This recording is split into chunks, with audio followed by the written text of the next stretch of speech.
Let's put these glasses down to hide the dark circles that not even concealer can hide. Hello everyone, welcome back to my channel. I'm Emily and this is the Astral Library. I'm sure you can hear my voice, but I'm still a little bit sick. So hopefully my voice is not too nasally that you can't understand. I just can't get rid of these sinuses. They're driving me crazy. But I have a new video for you today, and as I'm sure you saw by the title, I'm going to be talking about books that give me D&D vibes. Now, if you're unfamiliar, D&D stands for Dungeons and Dragons. It is a tabletop role-playing game where you can essentially drop yourself into a fantasy realm and do whatever you want. You could play by the modules that are written by Wizard of the Coast, included in the player's handbook, as well as a whole bunch of other like specific adventure books. Or you can even create your own world with its own rules and gods and magic and just kind of go crazy. And it's essentially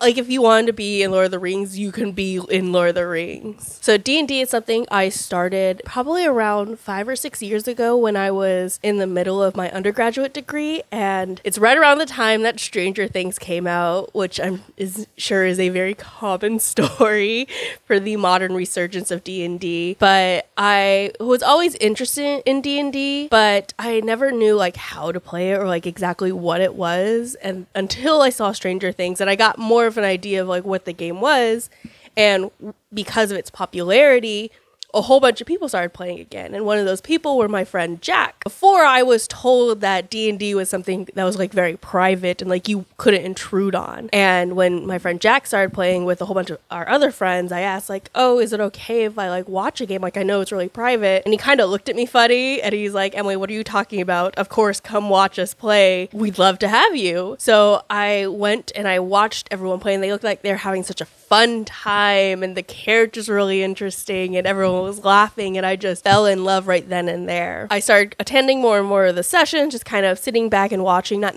necessarily playing, until my friend Jack's like, hey Emily, do you want to play your own in my own campaign that I'm going to run with a whole bunch of people who are just starting out? And I jumped on the chance. And from there, it's history. I now have a D20 tattoo you can kind of see on my, not quite my wrist, but like my arm. It's only really straight when my arm's down, so if it looks a little lopsided, I promise you it's actually straight, so your arm just bends weird. But yeah, I've been playing Dungeons and Dragons ever since. I now run my own campaign. I'm the Dungeon Master, or the DM, and I have a homebrew campaign that's currently going on. It's called Detente. Yeah, if you would like to know a little bit more about that, go ahead and leave me a comment. Maybe I'll make a video talking about my campaign and like what the story is and bring you along as I'm planning, as long as you don't tell my players. If any of my players are watching this, you will not get to see that video. I'm sorry.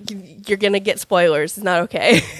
But let's go ahead and jump right into books that give me D&D vibes. So the first book I have is Kings of the Wyld by Nicholas Eames. So this book, as soon as I read it, I immediately thought Dungeons and Dragons. We're following a crew of characters, essentially like an adventure party, and our main character is Clay, who is front and center here. As the back kind of told you, that they were adventuring all in their youth. This book takes place many years later when they are retired. So everyone has their own families, they've all gotten really old, and they've all lost contact with each other. And Clay is kind of living a simple life. He's a city guard watch, he has a daughter and a wife that he loves very much, and he's kind of bored with everything. And one day his old leader Gabriel comes asking for his help because his daughter Rose has run off to create her own adventuring band and has gotten herself into trouble. She is in this city that is being locked down and surrounded by hordes of monsters, and Gabriel's begging Clay to go save her because everyone else has given up on the city and the city's reaching its impending doom where everyone's going to be killed. The only problem is that city is across the Wyld, or this vast stretch of forest and monsters that no one's willing to traverse. And at first, Clay is hesitant because he has his own family, he has his own daughter, and he's not sure if he's willing to risk it all to go help Gabriel, even though he loves Rose and Gabriel like his own family. The problem being that Clay and Gabriel are also old and weary and no longer adventurers. They've lost their skill set, or so we think. But once an adventurer, always an adventurer, and Clay finds himself drawn to the quest even as much as he doubts it. And so we're following Clay and Gabriel as they start getting the band back together, getting their old friend Moog, who's this like crazy old wizard. They're getting their friend Matrick, or Maddie, who has become a king of a city they had once saved. And of course, they're getting their friend Galeon, who is someone none of them talk to. And in fact, it is hinted that they are the reason why he is in prison. So this is very much a D&D party who not only are past their prime, but are running into all the shenanigans. And this book, oh my god, this book is so funny. I was laughing out loud reading this book, and it had me in tears, and it just felt like I knew every character, and I felt like I was a part of their friend group. It was so much fun, and I gave this book 5 stars. I could not put it down, and I could not get these characters out of my head even when I was finished reading. So definitely top of my books that are like D&D. This is a D&D adventuring book, and if you love Dungeons and Dragons,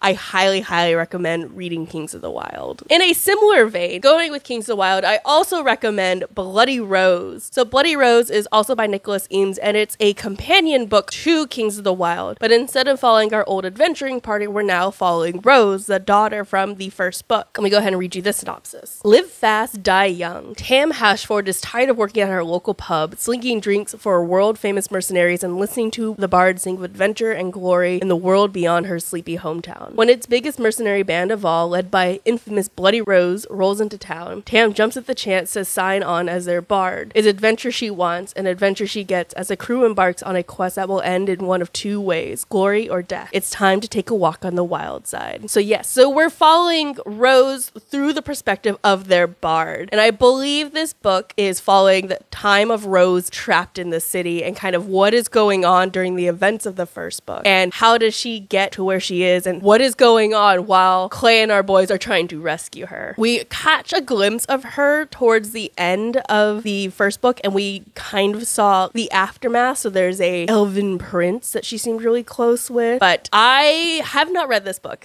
Fully admit, I have not read this book yet, but I trust Nicholas Eames to do me so well with this because of how much I enjoyed Kings of the Wyld. And I really like the idea of looking at an adventuring party through the lens of a bard who probably thinks these people are going to be batshit crazy and just doing all kinds of horrific things in the name of good. So I am very excited, not only to find out what was going on in the walled off city during the events of the first book, but also to learn more about Rose, who is such a pillar figure in the book that we never actually got to hear from or see much of. Reading through the eyes of a bard, I think is going to be so much fun. So another highly recommended book that is like a D&D adventure. Even if I haven't read it, I still bet my money that's going to be so good. Okay, I promise that was the only book on this list I haven't read. But the next book I have that gives me major D&D vibes is So This Is Ever After by F.T. Lukens. Not only is this book absolutely just stunning, like look at this art and the colors.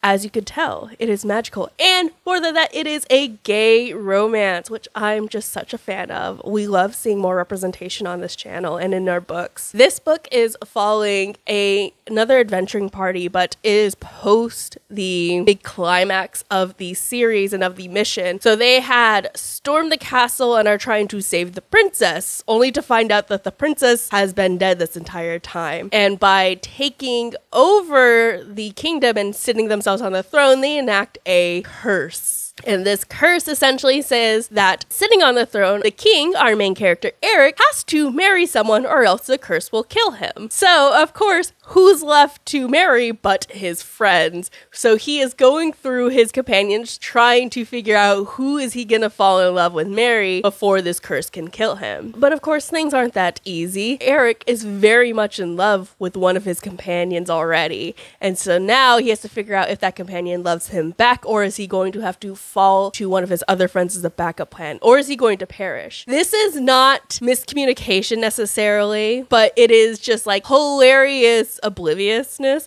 Like it's mutual pining. I will say that. It is a mutual pining romance story, and it is so funny. Again, this is another book that I was laughing out loud while reading, and it's not a long book, but this book had me gripped in its clutches as I was reading it. I just had such a good time, and it felt like I was at the table with my friends joking around as we're playing Dungeons and Dragons. Not only do we get that fantasy setting, but we get this really tight, close-knit found family that kind of, again, makes you feel at home and makes you feel like you're in on the joke. And watching as our main characters trying to very clumsily woo his friends and try to see, well, could you like me? Would you want to marry me? And just being shot down and like coming to these realizations that, no, I don't want to marry you.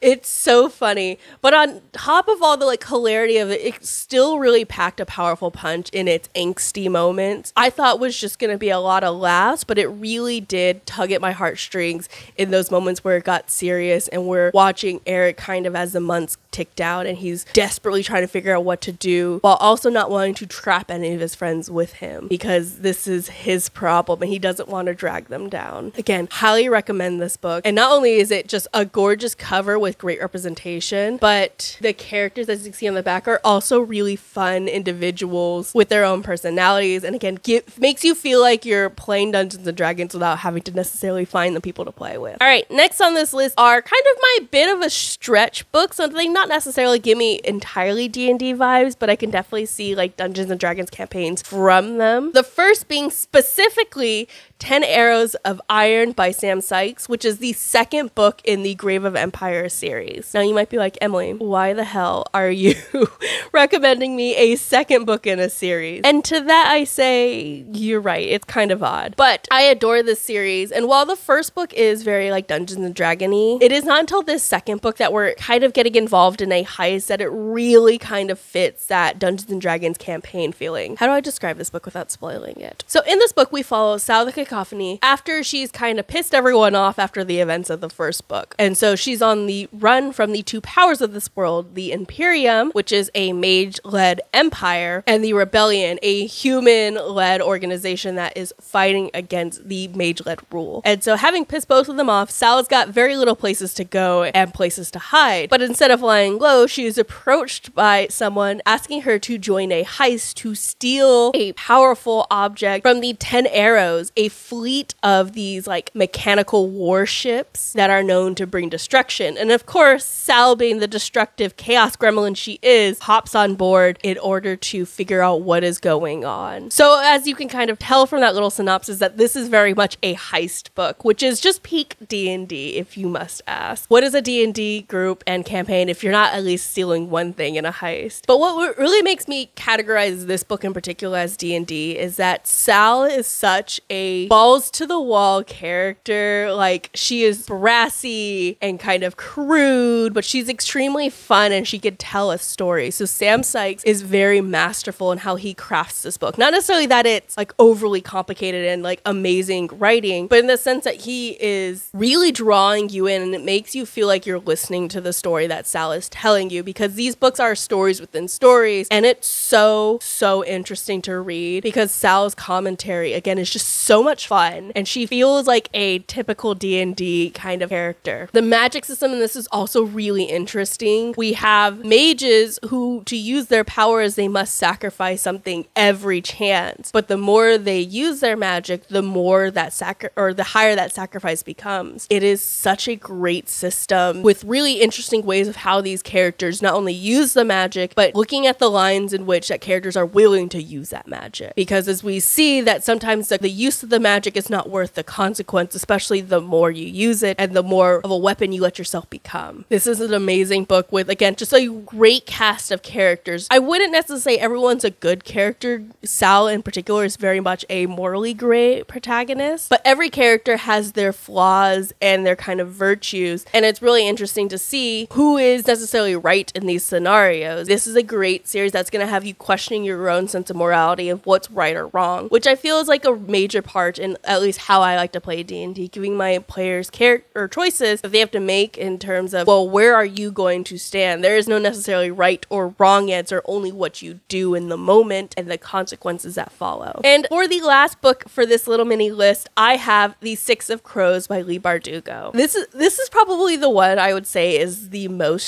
stretch, but I really do think this book gives me D&D vibes, much like for the last book, because it is a high-space story with a found family kind of cast. I feel like I don't have to explain this series. I feel like this is a book that everyone kind of is aware of. But just in case you have missed this, let me go ahead and read you the synopsis of what the Six of Crows is. Hetterdam, a bustling hub of international trade where anything can be had for the right price, and no one knows better than the criminal prodigy Kaz Brecker. Kaz is offered a chance at a deadly heist that could make him rich beyond his wildest dreams, but he can't pull it off alone. A convict with a thirst of revenge, a sharpshooter who can't walk away from a wager, a runaway with a privileged past, a spy known as a Wraith, a heartrender using her magic to survive the slums, a thief with a gift of unlikely escapes. Kaz's crew are the only ones who might stand between the world and destruction if they don't kill each other first. So if you don't know, this book takes place in the Grishaverse trilogy world. I believe it takes place after the events of that book. I was ever really a Shadow and Bone fan, and in fact, Leigh Bardugo and I got beef. Like,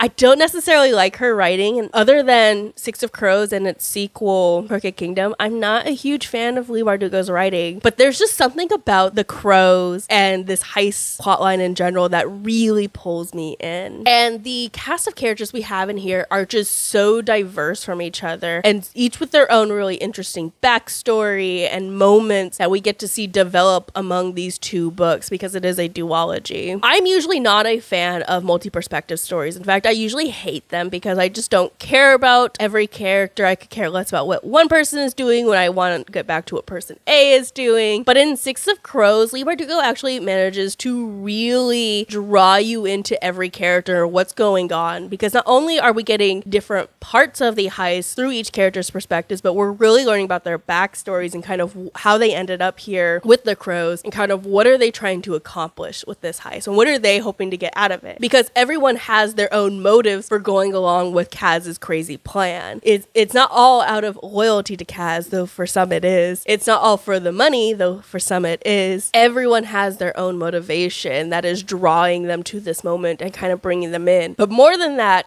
we get to witness as this plan both falls apart and comes together beautifully, because not everything is as it seems. And even though Kaz is a master strategist, not even he can sense what is really going on behind the scenes of this heist that he is invited into. It is a fast-paced and fun two books, so it's not too much of an investment. And I would say this first book gives more D&D vibes than the second book, if only for the sense the second book is definitely a little more character focused than this one is, which is more focused on the heist, which is where I would kind of again say it gives that D&D vibes. All right, those are the books that I would say give me D&D vibes. I hope you really enjoyed this list and you got some recommendations for it. If you are a fan of D&D or are really kind of interested in it and would kind of like a little preview of what it's like to play D&D without committing to a full campaign, I highly recommend these books and I think they'd be a lot of fun. But that's it for me. I'm gonna go drink some tea to hopefully get rid of this stupid cold finally. But if you like this video, please consider leaving a thumbs up and a comment down below. Let me know if you've ever played D&D or if you're interested in D&D and what kind of draws you to it. Or if you've read any of these books, let me know what your thoughts are on them. If you want to see more videos like this, please consider subscribing down below. It helps the channel out and lets me know that you're enjoying this content and lets me know to kind of keep producing more. I